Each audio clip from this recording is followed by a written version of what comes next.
हाँ अच्छा ठीक है, कंप्लीट कर लीजिए, फिर जवाद साहब का रुख कर रही हूँ। नहीं हुआ था क्या? सरकार किसानों के साथ तो बात करती है। 12 राउंड की 13 राउंड की बात होती है। मुद्दा क्या है? सरकार ने बात क्यों नहीं की? क्यों नहीं समझाया? आज जो बात कह रहे हैं अमित शाह, उस टाइम को नहीं कहा उन्होंने। वो जो कह रहा था गोली मारो बना रहे हो आप।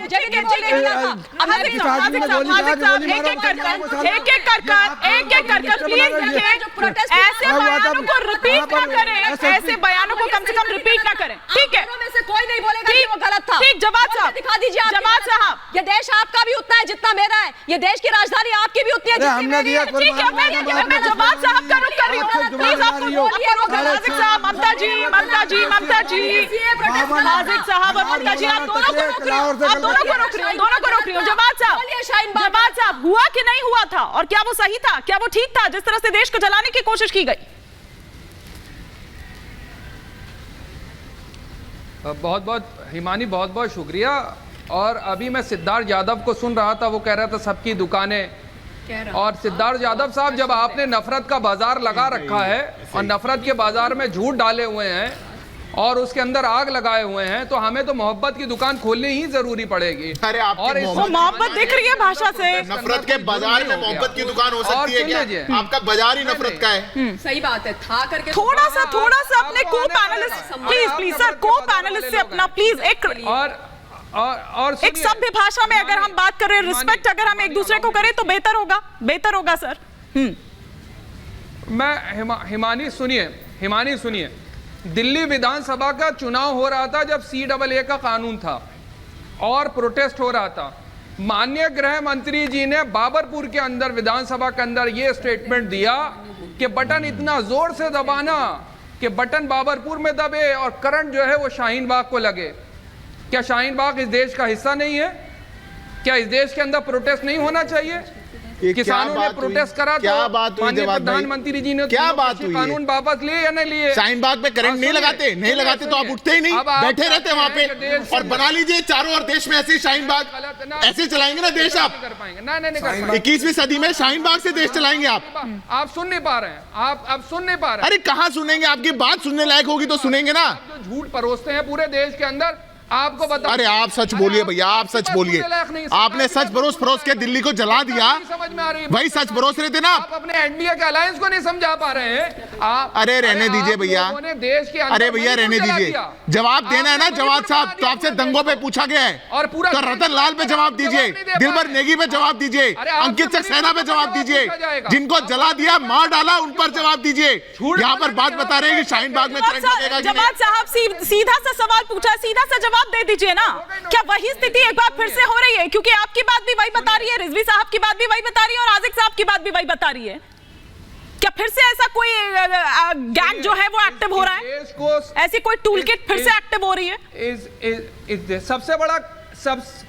सबसे बड़ा गैंग भारतीय जनता पार्टी है। अगर आप दूसरों को कह रहे हैं तो समझ लीजिए, और समझ लीजिए समर्थक भी आते हैं उसी गैंग के कई बार हो जाता है कि क्या बहुत से ज्यादा नोएडा गैंग के लोग हैं। दूसरी सुनिए, पूरी बात सुनिए। देखिए देश के, अरे सिद्धार्थ, मैं आपके बीच में नहीं बोला, सुनिए थोड़ी देर के लिए। मैं आपसे कह रहा हूं, इस देश के अंदर धर्म के आधार पर कानून नहीं बनाया जा सकता इस देश। अरे कैसे नहीं बनाया जा सकता? धर्म के बताइए ना, वो कैसे नहीं बनाया जा सकता? आप चाहते नहीं बनाया जा सकता? किसी में कहां लिखा है? कौन से धारा में लिखा है? मुल्क है, कहाँ है संविधान में? धर्म से आधारित नहीं है हमारा। अगर धार्मिक प्रताड़ना किसी के साथ हो रही है तो क्या कीजिएगा? जवाब साहब, धार्मिक प्रताड़ना अगर हो रही है तो क्या करेंगे? सुनिए हिमानी, नहीं, धार्मिक प्रताड़ना अगर हो रही है तो नहीं, इसका जवाब दे दीजिए ना, उसके बाद अपनी बात रखिए। पाकिस्तान में जो बौद्ध, ईसाई, हिंदू, जैन के साथ हो रहा है, आप उसको गलत मानते हैं कि नहीं गलत मानते हैं? बताइए। ये तो मान ही नहीं हो रहा है। ये तो मान ही नहीं रेट पे हो रहा है, बिल्कुल हो ही नहीं रहा है इनके हिसाब से। वो 20% से 2% हवा में उड़ गए। मणिपुर जैसा एक बताइए घटना, अपने यहाँ से फूंक गुजरात जैसी एक घटना ऐसे होता है क्या? बताइए, उत्तर प्रदेश जैसी एक घटना बता दीजिए आप, बताइए देश के सामने। ठीक है, एक बार जवाब से आपको कंप्लीट करने दें। आप कैसी झूठी बातें करते हो, आपको इतनी पढ़ा दिया गया। हाजिक साहब, एक तरह से नहीं, एक एक कर बात रखते हैं, एक एक कर बात रखते हैं। पाकिस्तान के प्रवक्ता पाकिस्तान के आने वालों में हिंदू मुसलमान नहीं किया जाएगा, इतना विरोध है हमारा। कैसी बात कर रहे हैं हाजिक साहब? हाँ, पाकिस्तान के बाशिंदे, आप पाकिस्तान की प्रवक्ता क्यों बने? आप बात करती हो, पाकिस्तान के हम क्यों प्रवक्ता करेंगे? क्यों बने? हम हिंदुस्तान में अपनी मर्जी से रहे। देश में जब आजादी की आवाज लगी थी तो हम देश में, हमने धर्म पे नहीं चुना, पाकिस्तान धर्म पे बना था। ये सेकुलर बंटवारा तो इसी आधार पर हुआ था ना। बंटवारा किस आधार पर हुआ था? बंटवारा किस आधार पर हुआ था ये बता दीजिए। बंटवारा किस आधार पर हुआ? बताइए, इस देश बारे में जाना था, वो उधर गए। हमें देश में सेकुलरिज्म पे नहीं तो फिर किस आधार पर हुआ था? यही तो और जिन्ना साहब की आवाज पर रहे हम नहीं गए जिन्ना हुआ की किस आवाज आधार पर था? पूछ कह रहे हैं, बोल कह रहे हैं, हुआ किस आधार पे रहा? मैं तो ये पूछ रही हूँ। मुस्लिम राष्ट्र बना, ये सेकुलर फिर बना। वहाँ पे जो जी जो है आरएसएस की थी, हमारी नहीं थी। आप मुझे एक बात बताइए, एक बात ठीक है, जवाब ले लेती हूँ, एक बार जवाब ले सीधा प्रश्न पूछूंगा, पाकिस्तान में सीधा प्रश्न पूछूंगा, बंगाल में भी बनाई। तबीयत बिगड़ जाएगी। सीधा प्रश्न पूछूंगा, 20% से 2% पे आ गए। सुनिए 20% से 2% पे माइनॉरिटी आ गई पाकिस्तान में। किधर किधर गई ये देखा? मैं पूछ रहा हम इसमें रोज देखते हैं कहाँ कहाँ पहुंचे। अरे सुनिए ना, उनकी प्रताड़ना हुई कि नहीं? ये घटना बताइए, ये बताइए। गुजरात जैसी है अरे उनकी प्रताड़ना हुई कि नहीं हुई? उनकी प्रताड़ना हुई कि नहीं हुई? बताइए, उनकी प्रताड़ना हुई कि नहीं हुई? आप पाकिस्तान के प्रवक्ता हो, आप कहाँ के प्रवक्ता हो? हम गलत नहीं हुई क्या? गलत बात की गलत तारीफ करेंगे, पाकिस्तान करेगा, पाकिस्तान करेंगे। आपको नवाज शरीफ ने आके बताया, इतिहास बताता है, इतिहास बताता है, आप इतिहास देखते। उन्होंने दूतों से कहा सच बोलो, सरकारी ऐलान हुआ है, सच बोलो। एक बार जरा वरुण पुरोहित जी का रुख कर रही हूँ। वरुण पुरोहित जी, रिजवी साहब आ रही हूँ। वरुण पुरोहित जी, आपने माँ भारती के साथ गलत किया, उसके साथ गद्दारी करी। ठीक है, आप हिंदू और मुसलमानों को बांट के संविधान की आप बुला रहे हो, हम नहीं बुलाएंगे। हम हिंदू मुसलमान से मैं आपको रोक रही हूँ, आप दोनों को रोक रही हूँ, आप दोनों को रोक रही हूँ। कौन कर रहा है हिंदू मुस्लिम? कौन कर रहा है? वरुण पुरोहित जी, वरुण पुरोहित जी, कौन कर रहा है हिंदू मुस्लिम? एक एक करके प्लीज, एक एक करके। अब आप दोनों को रोक रही हूँ, आप दोनों को रोक रही हूँ, दोनों को रोक रही हूँ, दोनों को रोक रही हूँ। क्विक रिएक्शन वरुण पुरोहित जी, वरुण पुरोहित जी, कौन कर रहा है हिंदू मुस्लिम? हिंदू मुस्लिम।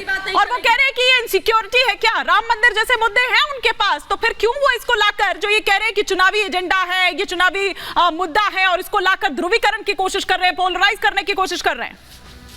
हिमानी जी, मैंने पहले भी कहा, देखिए जब पार्लियामेंट से कानून पास हो जाता है, राष्ट्रपति के एसेंट हो जाती है, उस पर चर्चा करना वो विषय नहीं है। पार्लियामेंट जैसी आएगी, जैसे प्रतिनिधि आएंगे, वो अपने हिसाब से अमेंडमेंट करेंगे। हमारी सोसाइटी डायनामिक प्रोग्रेसिव है, अगली संसद आएगी, वो अपने हिसाब से काम करेगी। इस पर चर्चा का विषय नहीं है। चर्चा का विषय है कि चुनाव के टाइम में क्यों गृह मंत्री ने डिक्लेरेशन किया, 5 साल से सो रहे थे क्या? ठीक है, मैं इसका जवाब लेती, लेकिन माफी के साथ इतनी इजाजत दे रहा है समय। बहुत शुक्रिया आप सभी मेहमानों का हमारे साथ जुड़ने के लिए। आज के सफर में फिलहाल इतना ही, यहाँ रुकेंगे एक ब्रेक।